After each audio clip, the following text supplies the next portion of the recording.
Viewers, I'm your host Uzma Jafri with another episode of South Asia Focus. Let's begin the show.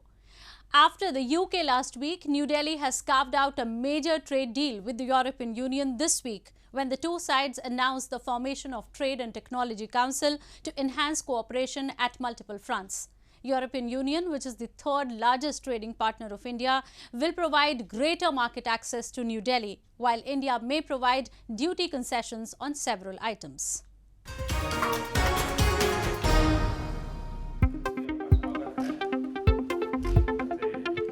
In a major breakthrough in European Union and Indian relationship, the two sides agreed past week to set up a Trade and Technology Council to step up cooperation. Ursula von der Leyen, the president of European Council, was in Delhi this week to provide a further impetus to the bilateral ties, and her visit turned out to be fruitful with the setting up of the body. The Trade and Technology Council will provide the political steer and the necessary structure to operationalize political decisions, coordinate technical work, and report to the political level to ensure implementation and follow-up in areas that are important for the sustainable progress of European and Indian economies. The agreement that was reached after several rounds of extensive talks between both sides and was long overdue according to the experts has been welcomed by both the sides. Earlier today, we announced the launching of the Trade and Technology Council as well. This coordination mechanism will facilitate our working together on expanded trade, on trusted technologies, and on security.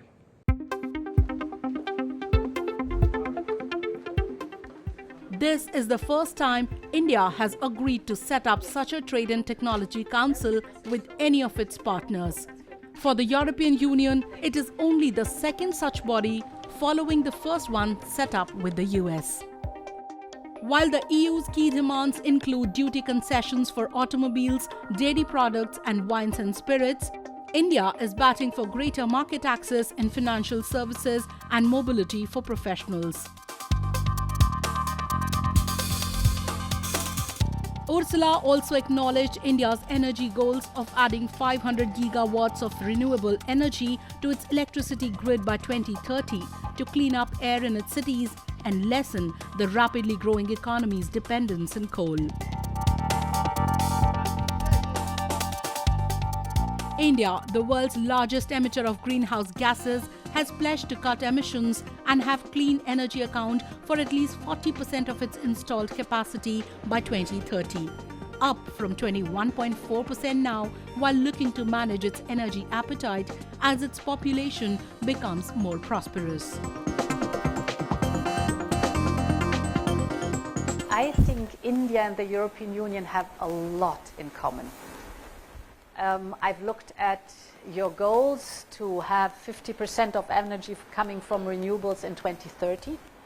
This is a very ambitious goal. Congratulations to that. We share the idea that we really have to look into solar energy, wind energy, biomass, hydropower, green hydrogen, a big topic, geothermal. So these are the ingredients for success. Both sides also committed to strengthen their partnership and deepen bilateral cooperation with a focus on upholding the rules-based global order, supporting economic recovery, fighting climate change, and charting the digital transition. India is already a key strategic partner for the European Union. The 27-member European Union is India's third largest trading partner, accounting for close to $66 billion worth of trade in goods in 2020, or 11.1% of total Indian trade, after China at 12% and the US at 11.7%.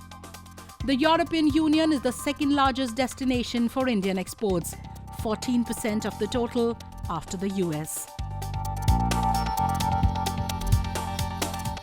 Given their size, economic performance and energy needs, India and the European Union are key in the transition to a more sustainable and green future. Observers say, with both believing in rules-based order and sharing similar values, their potential is much more than what has been tapped till now, and a strengthened alliance could prove to be win-win for both sides.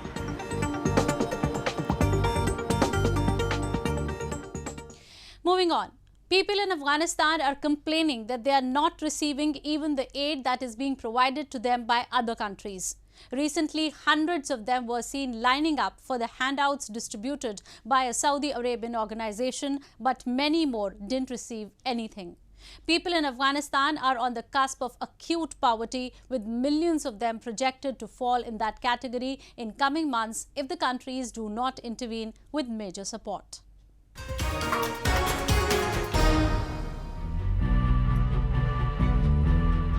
Hundreds of men and women lined up in capital Kabul to collect food handouts which authorities received from Saudi Arabia last week.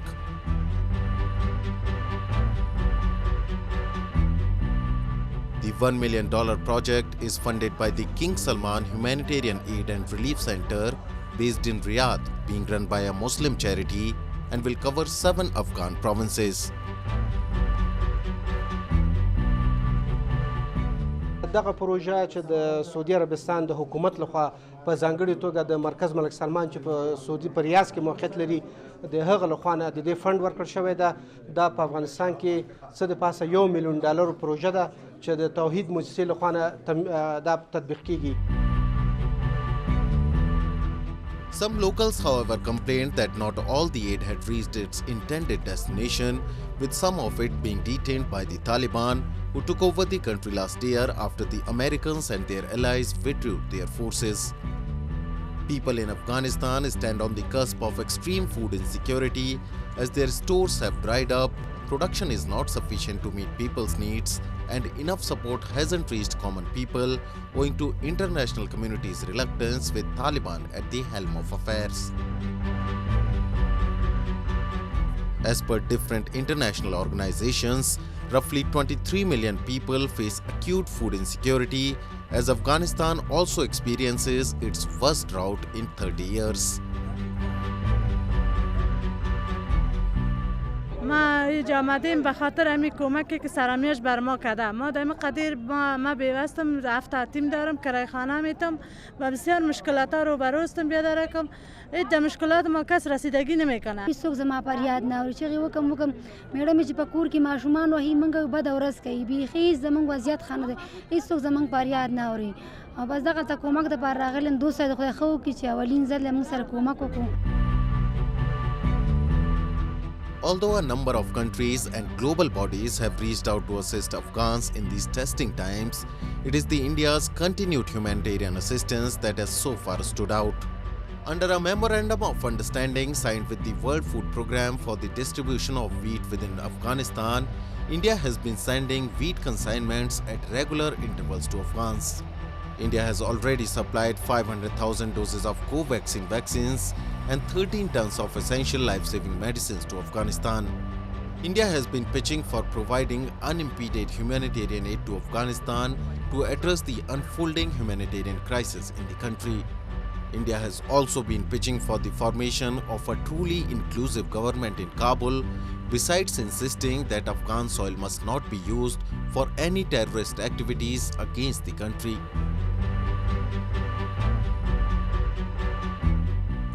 After students, teachers and other government employees too have joined the demonstrations against the Rajapaksa administration, urging them to step down. The island nation, which has been in massive debt crisis, saw a single reprieve in the form of World Bank committing to provide $600 million in coming times.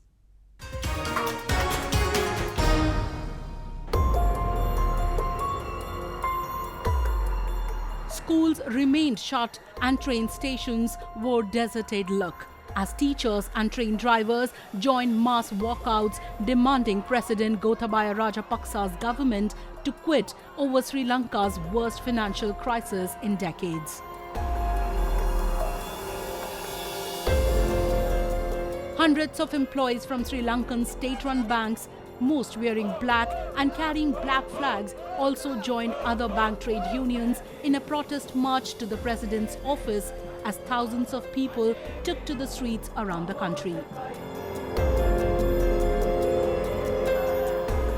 The pandemic, rising oil prices, populist tax cuts, and rapidly dwindling foreign currency reserves have left Sri Lanka without enough dollars to pay for vital imports of fuel, food, and medicine. Sometimes, violent street demonstrations have erupted this month as shortages and power cuts became acute. The country's trade union leaders have threatened an ongoing strike from May 6 if the president and the government do not resign. අද දිනයේදී මේ මුළු රට පුරාම මේ ආණ්ඩුවට ඉවත් වෙන්න කියලා සියලුම වෘත්තීය සමිති එළියට බහලා එක හඬින් එක හඬ නගා කියනවා.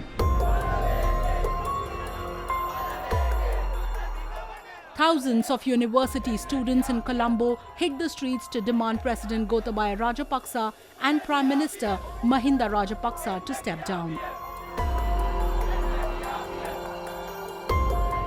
The economy of the nation of 22 million people melted down after a large 2019 tax cut by President Gotabaya Rajapaksa drained government coffers and COVID-19 hit the lucrative tourism industry. Foreign reserves fell 70% over the past 2 years to $1.93 billion, leaving Colombo struggling to pay for such essentials as fuel, medicines and food. එතකොට අපිට රටේ තරුණයෝ විදියට රටේ ශිෂ්‍යයෝ විදියට වගකීමක් තියෙනවා මේ සමාජය මෙතනින් එහාට අරගෙන යන්න. ඒ නිසා මේ රටේ සියලු දෙනා පහුගිය කාලය ඇතුලේ මේක බලාගෙන ඉන්න විදියට විරෝධතා දක්වන්න පටන් ගත්තා. නගර මට්ටමේ ඒ වගේම දිස්ත්‍රික් මට්ටමේ විරෝධතා දක්වුවා. ඒ වගේම මේක උච්චතම ප්‍රතිඵල විදියට ජනාධිපති ලේකම් කාර්යාලය අත්පත් කරගෙන අද දවස් 16ක් මේ රටේ තරුණයෝ ශිෂ්‍යයෝ වගේම සියලු බලවේග ඒ අරගලය ඇතුලේ ශක්තිමත් කරා. ඒතකොට රටේ ජනාධිපති ලේකම් කාර්යාලය අතෑරලා යනවා. හැබැයි තවමත් ආණ්ඩුව ඉල්ලාස් වෙන්නේ නැහැ.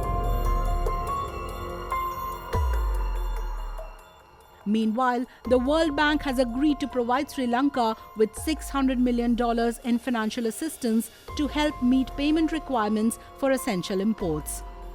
However, before the IMF finalizes a program for Sri Lanka, the country needs $3 to $4 billion in bridge financing to help meet its essential expenses.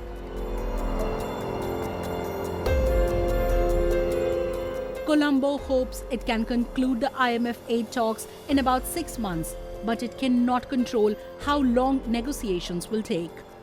S&P Global Ratings this week cut Sri Lanka's foreign currency debt rating to selective default after it missed interest payments.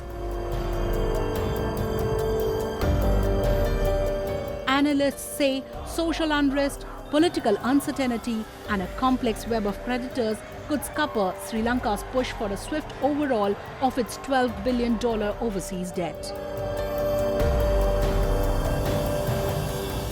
And it is running out of the road for now, unless a miraculous turn of events pulls it out of the crisis.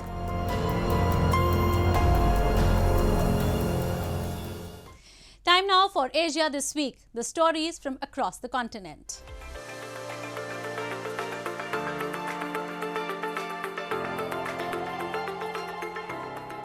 Israelis on April 28th paused to the sound of a lamenting single-tone siren across the country, marking Israel's Holocaust Remembrance Day in commemoration of the 6 million Jews killed by the Nazis during the Second World War. Israeli Prime Minister Naftali Bennett and President Isaac Herzog attended a wreath-laying ceremony at Yad Vashem Holocaust Memorial Museum in Jerusalem. Israelis across the country, including those in coffee shops, roads and train stations, came to a standstill when a 2-minute siren wailed through the streets.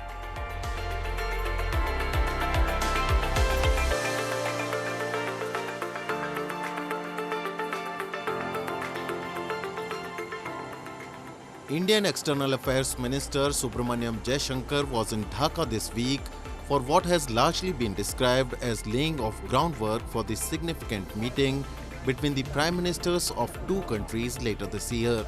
Jaishankar held extensive talks with his counterpart A.K. Abdul Mamun and reviewed the gamut of ties between the two sides.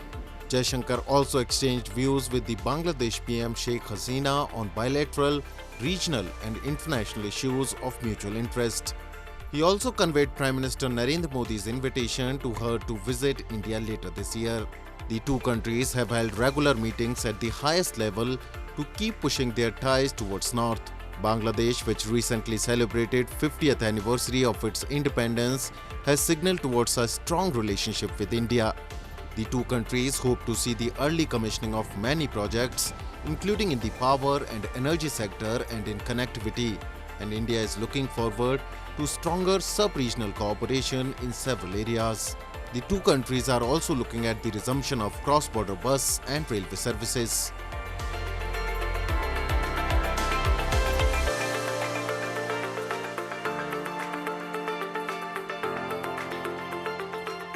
Japanese company Panasonic has developed a sustainable smart town in Suita city of Osaka Prefecture.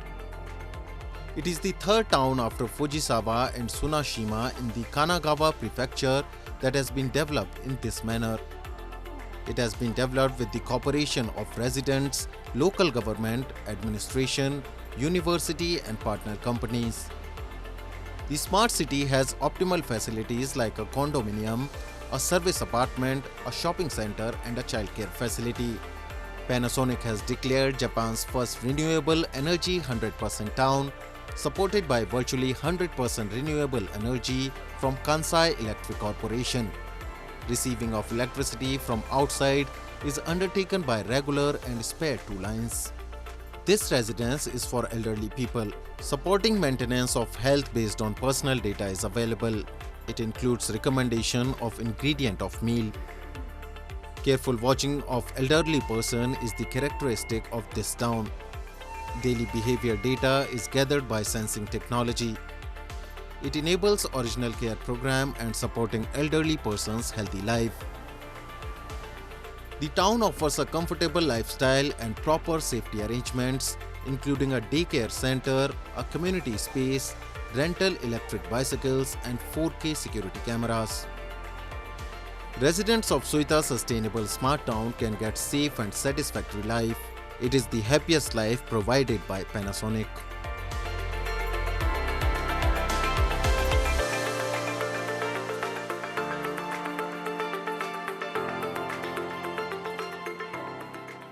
World production industry, which has accelerated the shift to full automation of factory, requires precise control technology to make robot working to complete its mission. Fanuc is the first Japanese company to develop a numerical control device. The development and control technology of motor and servo support factory working around the world. The concept of Fanuc's latest robot is that of collaborative one. The technology to ensure safety is equipped. The introduction of collaborative robot is attracting attention as a collaboration production system between human being and robot as a step towards full autonomous factory. Fanuc's robot technology is required to realize autonomous production, collaborating with human beings.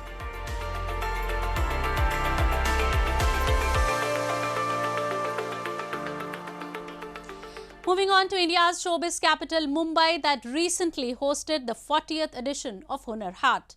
An initiative of the Ministry of Minority Affairs, the fiesta aims to uplift the artisans, craftsmen and traditional culinary experts of the country. In Mumbai, Hunar Haat presented a wonderful confluence of craft, culture, music and food to the visitors. Have a look.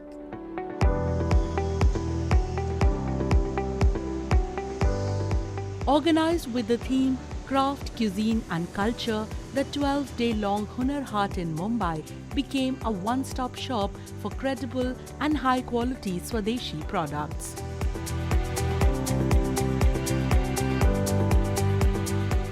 Aimed at providing market exposure and economic impetus to artisans and craftsmen of the country, the event saw a participation of about 1,000 artisans from over 30 states and union territories this year.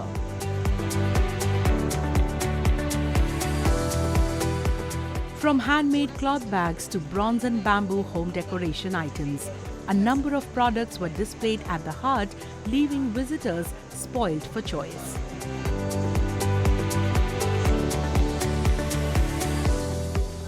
Besides being a platform to preserve, protect and promote indigenous products, the event is also an opportunity to meet the faces behind the meticulously made products.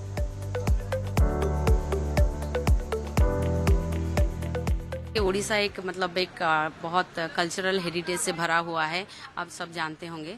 तो वहाँ का जो main item है कांसे का, जो handmade utensils है, कांसे का और पीतल का, इन दोनों को हम प्रमोट कर रहे हैं। क्योंकि अभी ये जो युग में ये मशीन से जो तैयार होने वाले जो बर्तन आ गए, जैसे कांसा भी आ गया और पीतल भी आ गया, तो अभी लोग इसको पूरा भूल चुके हैं। जबकि ये चीज़ें उससे ज़्यादा क्वालिटेटिव है, स्ट्रॉन्ग है और हेल्थ के ऊपर इन सब का बहुत ज़्यादा बेनिफिट रहता है, जो हैंडमेड चीज़ें होते हैं।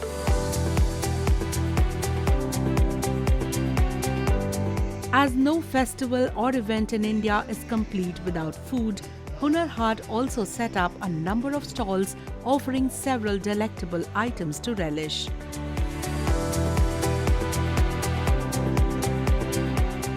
From Indian street food to famous Hyderabadi biryani to desserts, there was something for everyone.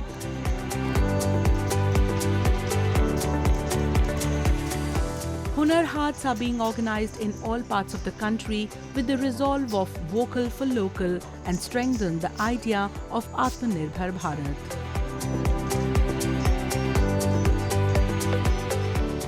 पहली बार मैं यहाँ आया हूँ तो ऐसा लग रहा है कि पूरी भारत इकट्ठा एक जगह हो गई है। मैंने जो हम लोग बचपन में पढ़ते थे कि विविधता में एकता और जो डाइवर्सिटी इन इंडिया, वो रियली वो चीज़ मुझे आज दिख रही है। और ये तो मैं पूरा श्रेय हम नरेंद्र मोदी जी को देना चाहेंगे, हमारे नकवी जी को देना चाहेंगे। मतलब कि चाहे खाने का कोई आइटम हो या कपड़ा हो, पहनाव हो, किसी भी स्टेट का, किसी भी छोटे जगह का, लोकल पर वोकल जो मोदी जी का जो ये आवाज़ है ना, वो बुलंद हो रही है, वो दिख रही है। और मुझे लगता है पूरे भारतवासियों को इसको सपोर्ट करना चाहिए और आगे बढ़ना चाहिए और देसी चीज़ों को यूज करना चाहिए, विदेशी को त्यागो।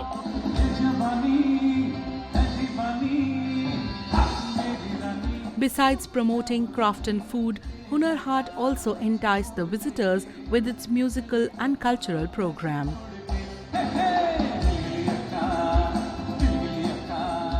The circus shows remained the major attraction at the 40th edition of Haat, as around 35 circus artists performed daily.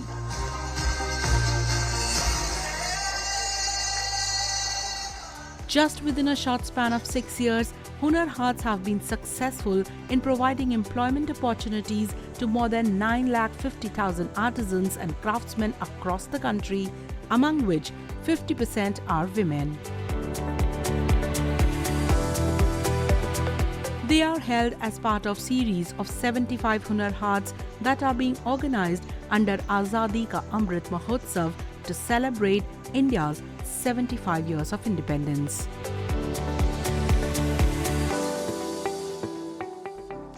Hunar Haat is a great effort at projecting the talent of Indian artisans towards local to global.